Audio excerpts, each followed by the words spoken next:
ही राहुल गांधी इस मुद्दे पर फोकस तरीके से विदेश मंत्री पर हमला बोल रहे हैं कि वो जयचंद हैं। होता क्या है कि भारतीय जनता पार्टी के जो सांसद हैं निशिकांत दुबे, जो सही मायने में भस्मासुर हैं, वो एक बयान जारी करते हैं, मगर ये बयान जारी करके कहीं ना कहीं भाजपा खुद फंस जाती है। वो क्या कहते हैं? वो बाकायदा इस समझौते का हवाला देते हैं जो इस वक्त आप अपने स्क्रीन पर देख रहे हैं, और इस पर वो क्या कहते हैं मैं आपको पढ़ के सुनाना चाहता हूं। राहुल गांधी जी, ये आपकी बनाई हुई सरकार के समय का समझौता है। 1991 में आपकी पार्टी समर्थित सरकार ने यह समझौता किया कि किसी भी आक्रमण या सेना के मूवमेंट की जानकारी का आदान प्रदान भारत व पाकिस्तान एक दूसरे से करेगा। क्या यह समझौता देशद्रोह है? कांग्रेस का हाथ पाकिस्तानी वोट बैंक के साथ विदेश मंत्री एस जयशंकर पर आपत्तिजनक टिप्पणी आपको शोभा देता है? सबसे बड़ी बात दोस्तों, जिस चीज का हवाला यहां पर निशिकांत दुबे दे रहे हैं, यह समझौता शांतिकाल के लिए था, उस वक्त के लिए नहीं था जब दोनों देशों के बीच संघर्ष चल रहा है। यानी कि विदेश मंत्री एस जयशंकर ने क्या कहा था? विदेश मंत्री एस जयशंकर ने कहा था कि हमने हमले की शुरुआत में पाकिस्तान को बता दिया था कि हमने आपके बेसिस पर हमला किया था और कायदे से उन्हें हमारे इस हमले का साथ देना चाहिए था, मगर उनकी मिलिट्री जो है वो आतंकवादियों के पक्ष में उतर आई। आपको याद है विदेश मंत्री एस जयशंकर ने क्या कहा था? उनके इसी बयान पर राहुल हमलावर है। अब जो निशिकांत दुबे ने कहा उस पर कांग्रेस की क्या प्रतिक्रिया है कुछ देर बाद, मगर कांग्रेस का समर्थन करने वाले एविएटर अमरनाथ कुमार का क्या कहना है मैं आपको पढ़ के सुनाना चाहता हूं। वो निशिकांत दुबे को कहते हैं, अबे मूर्ख, यह एक सैन्य अभ्यास के बारे में लिखा गया है। जब सीमा से सटे इलाकों में सैन्य विमान उड़ते हैं तो दुश्मन देश को यह शक हो सकता है कि कहीं हमला करने की तैयारी तो नहीं हो रही है। इसीलिए ऐसी गतिविधियों की पहले से जानकारी देना जरूरी होता है।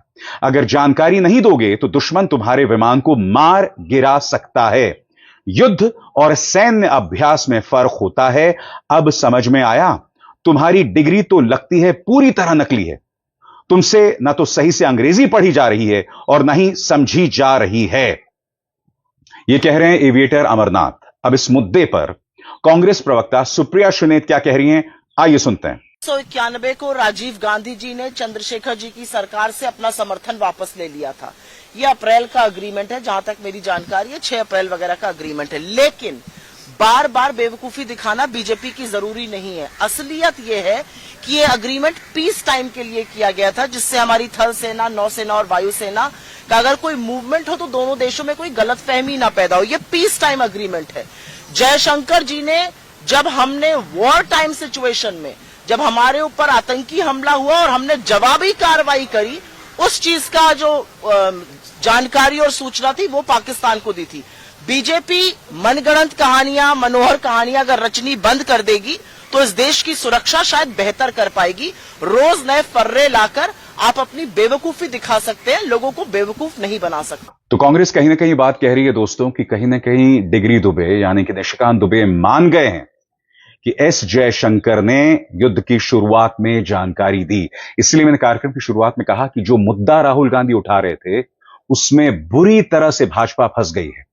दरअसल प्रॉब्लम क्या है, निशिकांत दुबे जैसे सांसद जो है ना, वो सही मायने में भस्मासुर हैं। वो अपनी पार्टी के लिए सिर्फ मुश्किलात पैदा करते हैं, और हाल ही में इन्होंने जितने भी बयान दिए उससे पार्टी को सिवाय शर्मिंदगी के कुछ और झेलनी नहीं पड़ रही है, क्योंकि कांग्रेस यहां यह कह रही है कि चलो इस बार अपनी जाहिलियत दिखाते वक्त बीजेपी ने मान ही लिया कि विदेश मंत्री जयशंकर ने पाकिस्तान को हमारी सेना के आक्रमण की अग्रिम जानकारी दी, और जिस अग्रीमेंट का ब्यौरा डिग्री दुबे दे रहे हैं वो शांतिकाल के लिए था, युद्ध की स्थिति में मुखबिरी करने के लिए नहीं।